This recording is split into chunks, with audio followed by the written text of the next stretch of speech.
Hi friends, welcome to my channel సర్లాస్ cook book. ఈరోజు నేను చికెన్ లివర్ ఫ్రై చేస్తున్నానండి. చాలా టేస్టీగా ఉంటుంది, చాలా సింపుల్ కూడా ప్రిపరేషన్ కూడా.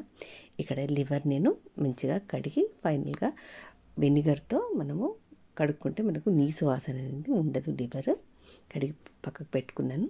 ఇక్కడ ప్యాన్లో ఆయిల్ వేసుకున్నాను, ఒక బే లీఫ్ బిర్యానీ ఆకు వేసుకున్నాను, పచ్చిమిర్చి.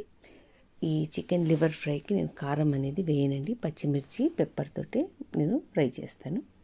ఇప్పుడు పచ్చిమిర్చి మంచిగా ఫ్రై అయ్యాక ఉల్లిపాయలు, ఒక 4 ఉల్లిపాయలు ఫైన్ కటింగ్ చేసుకున్నాను. కొంచెం సాల్ట్ వేసి ఉల్లిపాయలు అనేది ఫ్రై చేసుకోవాలి. ఇలా మూత పెట్టుకుంటే మనకు ఉల్లిపాయలు అనేది మెత్తబడి మగ్గుతాయి మంచిగా. ఫ్రై కూడా చాలా బాగుంటుంది.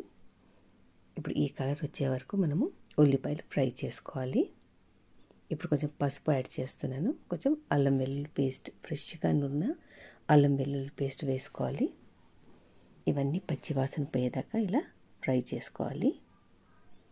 ఇప్పుడు శుభ్రంగా కడిగి పెట్టుకున్న లివర్ కూడా యాడ్ చేసేసాను. ఇవి మంచిగా కలుపుకొని మూత పెట్టుకొని మనము నీళ్ళన్నీ ఎగిరిపోయే వరకు మనము లివర్ అనేది ఇలా ఉడికించుకోవాలి. అప్పుడే మనకు నీసు వాసన అనేది ఉండదండి.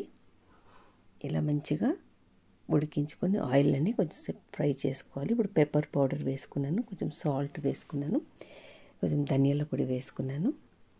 ఇవన్నీ మంచిగా కలిసేటట్టుగా కలుపుకోవాలి.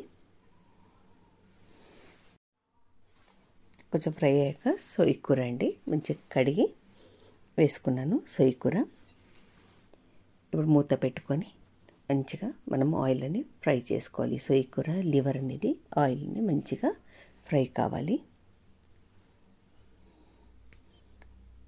కొద్దిగా వాటర్ యాడ్ చేశాను. లివర్ తొందరగానే ఉడికిపోతుంది కాబట్టి వాటర్ కూడా మనకు ఎక్కువ పట్టదు.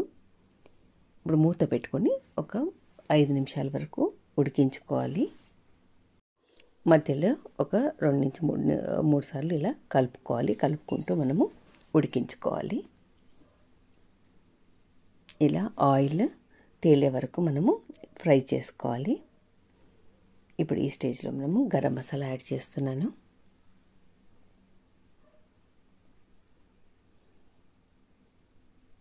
గరం మసాలా యాడ్ చేశాక మంచిగా కలుపుకోవాలి ఈవెన్గా. ఫైనల్గా కొత్తిమీర యాడ్ చేసేసుకొని మూత పెట్టుకొని ఒక 2 నిమిషాలు మనము ఉడికించుకుంటే ఎంతో టేస్ట్ అయిన చికెన్ లివర్ విత్ సొయ్యి కూర రెడీ అయిపోయిందండి. ఈ లివర్ ఫ్రై చాలా అంటే చాలా టేస్టీగా ఉంటుంది.